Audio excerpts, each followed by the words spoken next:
د اوکراین پر سر د کړکېچ کمولو په اړه لویدیځ سره د روسیې لیوالتیا.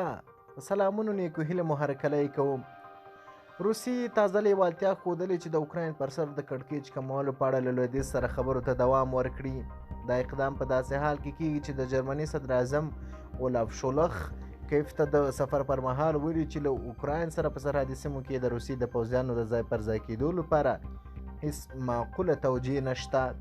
شولز پرون د فبروري په 14 د اوکراین له ولسمشر ولادیمیر زلنسکي سره وکتل او پر روسیې یې د غږ وکړ چې د کړکېچ د کمولو لپاره سمدستي ګامونه واخلي.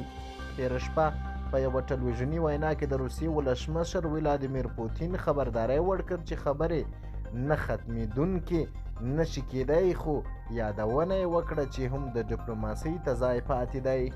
ټاکل شوې ده چې پوتین به نن د فبرورۍ په 15 د جرمني له صدر اعظم اولاف شولز سره وګوري.